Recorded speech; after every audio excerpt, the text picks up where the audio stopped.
Assalamualaikum warahmatullahi wabarakatuh. Perkenalkan, kami dari kelompok 4. Di sini kami akan membahas terkait dengan kajian komprehensif atas implementasi konseptual framework PSAK 201 dan PSAK 207 pada PT Pertamina Gas Negara tahun 2023. Kita mulai dari pendahuluan. Gas bumi adalah sumber energi strategis yang berperan penting dalam ketahanan energi nasional dan pertumbuhan ekonomi. Dibandingkan batu bara dan minyak, gas bumi lebih bersih, efisien, dan ramah lingkungan, sehingga mendukung transisi menuju energi hijau. PT Perusahaan Gas Negara berperan penting dalam pengelolaan transmisi dan distribusi gas bumi di Indonesia. Sebagai subholding gas, PT Pertamina PGN memastikan ketersediaan akses gas bagi berbagai sektor ekonomi. Selanjutnya, profil perusahaan. PT Perusahaan Gas Negara Tbk adalah subholding gas dari PT Pertamina Persero yang bergerak di bidang transmisi dan distribusi gas bumi. Didirikan sejak 1859, PGN telah menjadi pemain utama dalam mengelola infrastruktur gas termasuk LNG dan juga CNG. Visi PGN adalah menjadi penyedia solusi energi bersih yang berkelanjutan dengan misi menyediakan energi berbasis gas yang memberi nilai tambah dan mendukung transisi energi. PGN terus berinovasi menjadi perusahaan penyedia solusi energi berintegritas demi ketahanan energi nasional. Di sini saya akan membahas overview laporan posisi keuangan terkait aset, liabilitas, serta ekuitas. Yang pertama aset, berdasarkan laporan posisi keuangan PT Perusahaan Gas Negara, total aset perusahaan mengalami penurunan yang awalnya sebesar 7,19 miliar dolar menjadi 6,60 miliar dolar di tahun 2023 dengan persentase penurunan sekitar 8,3%. Dapat dilihat penurunan ini disebabkan oleh menurunnya kas serta piutang usaha. Kemudian di bagian liabilitas PGN di tahun 2023 mengalami penurunan sebesar 18,5% dari yang awalnya sekitar 3 miliar 753 juta dolar menjadi 3 miliar 58 juta dolar di tahun 2023. Penurunan ini mengindikasikan bahwa PGN berhasil mengurangi utang-utang yang dimilikinya. Kemudian di bagian ekuitas PT Perusahaan Gas Negara mengalami peningkatan sebesar 2,87% dari yang awalnya 3,44 miliar dolar menjadi 3,54 miliar dolar di tahun 2023. Modal saham tidak mengalami perubahan dan tetap. Saldo laba dicadangkan meningkat menjadi 2,59 miliar dolar, yang ini menunjukkan peningkatan alokasi laba untuk cadangan. Sebaliknya, saldo laba tidak dicadangkan mengalami penurunan. Kita masuk ke kerangka konseptual, yang fungsinya sebagai pedoman dalam akuntansi keuangan, agar sistematis dan logis. Strukturnya ada 3, seperti di bawah ini. Nah, kita masuk ke kerangka konseptual, yang fungsinya sebagai pedoman dalam akuntansi keuangan, agar sistematis dan logis. Strukturnya ada seperti di bawah ini. Lalu ada tujuan, di mana PSAK 201 menetapkan dasar penyajian laporan keuangan agar dapat dibandingkan. Agar si pemilik kepentingan bisa melihat nih. Contohnya investor biar bisa lihat dia mau nyalurin dananya. Sama halnya dengan PSAK 207. Bedanya dia pedomannya adalah laporan arus kas. Masuk lalu pengakuan, di mana kita menentukan kapan kita harus mengakui suatu item, lalu kita catat. Lalu ada pengukuran, di mana kita menentukan suatu item menggunakan metode-metode. Misalkan kita menentukan nilai aset menggunakan nilai wajar. Dari rupiah menjadi dolar. Sehingga pemilik kepentingan dengan mudah nih kita ngelihatnya. Kayak PSAK 207 menggunakan metode langsung dan metode tidak langsung. Lalu pelaporan. Kita menulis kinerja keuangan suatu entitas. Pengungkapan di mana mengatur adanya kebijakan akuntansi secara spesifik. Selanjutnya kita akan membahas terkait dengan implementasi PSAK 201 dan 207. Yang pertama implementasi PSAK 201 pada aspek pengakuan. Yang pertama ada pengakuan aset. PT Perusahaan Gas Negara telah mengakui nilai aset dengan pengklasifikasian aset lancar dan aset tidak lancar sesuai dengan PSAK 201 ayat 60. Kemudian ada pengakuan liabilitas. PT Perusahaan Gas Negara telah mengakui liabilitas dengan pengklasifikasian liabilitas jangka pendek dan jangka panjang sesuai dengan PSAK 201 ayat 60. Kemudian ada pengakuan pendapatan. PT Perusahaan Gas Negara telah mengakui pendapatan sesuai dengan kriteria laporan keuangan PSAK 201 ayat 15. Pengakuan pendapatan perusahaan gas negara menggunakan metode akrual. Bagian mencatat transaksi saat terjadi, meskipun kas belum diterima, dan pendapatan yang dicatat sesuai dengan akhir periode tahun berjalan. Kemudian ada pengakuan beban. Beban yang diakui perusahaan gas negara TBK pada laporan laba rugi menggunakan pengklasifikasian sifat atau fungsi beban tersebut dalam entitas sesuai dengan PSAK 201 ayat 99. Selanjutnya implementasi PSAK 207 pada aspek pengakuan. Berdasarkan PSAK 207 tentang laporan arus kas diakui ketika terjadi arus kas masuk dan arus keluar kas dan setara kas selama satu periode tertentu.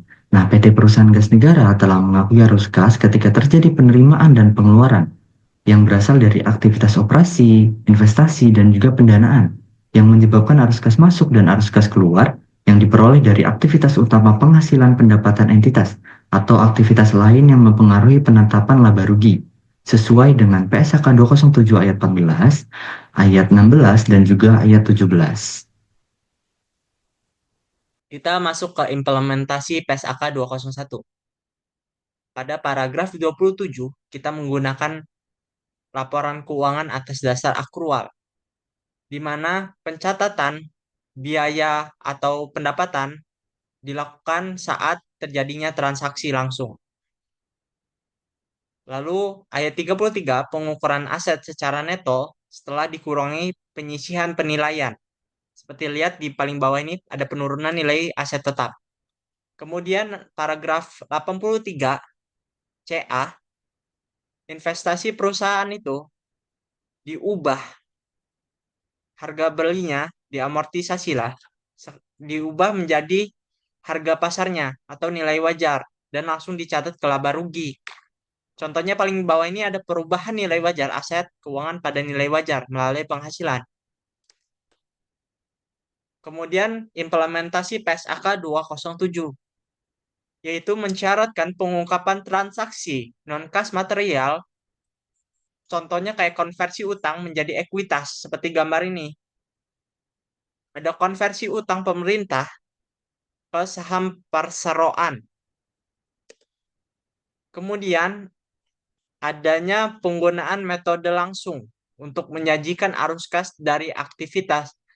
Kemudian kita disuruh menonjolkan kegunaan jadinya. Jadi nggak secara eksplisit nih. Maksudnya kita nih secara rinci menuliskan arus kas dari aktivitas operasi. Kayak penerimaan dan lain-lain kita catat secara menonjolkan. Jadi nggak secara eksplisit. Selanjutnya saya akan membahas implementasi PSAK 201 dan 207 terkait pelaporan. Pertamina Gas Negara menyusun laporan keuangan sesuai dengan PSAK 201 dan 207 untuk memastikan transparansi dan juga akurasi. Dalam PSAK 201, PGN mencatat aset tetap seperti jaringan pipa dan stasiun LNG sebagai aset tidak lancar, serta kas sebesar 1,08 miliar dolar sebagai aset lancar. Utang usaha sebesar 1,46 miliar dolar dicatat sebagai liabilitas jangka pendek, sedangkan obligasi dan pinjaman 1,45 miliar sebagai jangka panjang. Pendapatan dari penjualan gas sebesar 3,61 miliar dolar diakui sebagai pengiriman dan beban seperti pembelian gas serta penyusutan dicatat sesuai aktivitasnya. Laporan yang disajikan meliputi neraca, laba rugi, arus kas, perubahan ekuitas, dan CALK. Kemudian dalam PSAK 207, arus kas dibagi menjadi 3 aktivitas. Operasional menghasilkan kas bersih positif sebesar 723 juta dolar yang menandakan bisnis berjalan baik.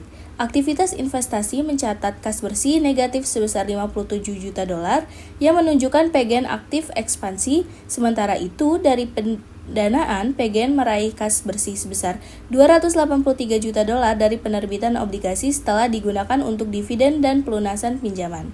Secara umum, PGN berhasil menerapkan pelaporan keuangan sesuai standar dan mencerminkan kondisi perusahaan yang stabil dan tumbuh. Perkenalkan, nama saya Hanifah Halinazira dengan ujung NPM 019. Di sini saya akan menjelaskan implementasi PSAK 201 dan PSAK 207 pada pengungkapan.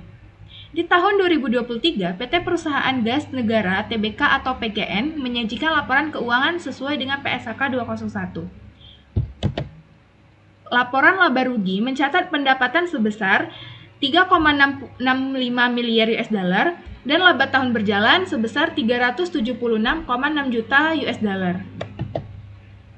Di sisi lain, laporan posisi keuangan menunjukkan total aset sebesar 6,6 miliar US dollar, liabilitas sebesar 3,05 miliar US dollar, dan ekuitas sebesar 3,54 miliar US dollar. PGN juga mencatat arus kas positif sebesar 723,6 juta US dollar.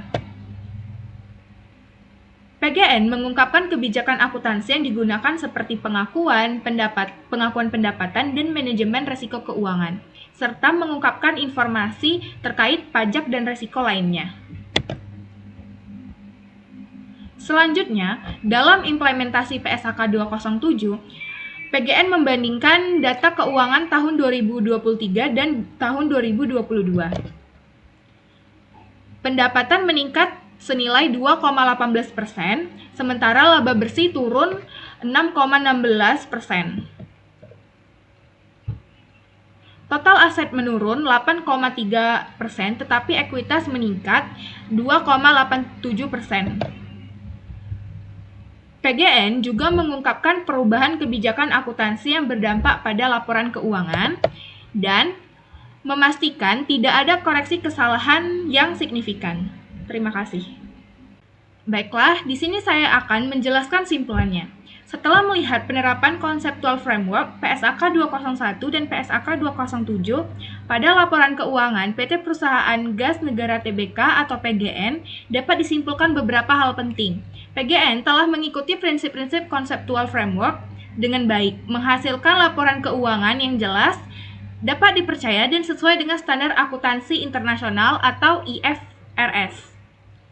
Dalam penerapan PSAK 201, PGN menyusun laporan keuangan secara lengkap, yang meliputi laporan posisi keuangan, laba rugi, perubahan ekuitas, arus kas, dan catatan laporan keuangan, pengakuan dan pengukuran aset, liabilitas, pendapatan, dan beban sudah sesuai dengan PSAK 201. Selain itu, pengklasifikasian arus kas PGN juga mengikuti PSAK 207 dengan membaginya menjadi aktivitas operasi, investasi, dan pendanaan. Secara keseluruhan, laporan tahunan PGN sudah mematuhi PSAK 201 dan PSAK 207 yang meningkatkan transparansi dan akuntabilitas laporan keuangan perusahaan. Terima kasih. Mungkin itu saja presentasi dari kelompok kami. Kami akhiri, wassalamualaikum warahmatullahi wabarakatuh.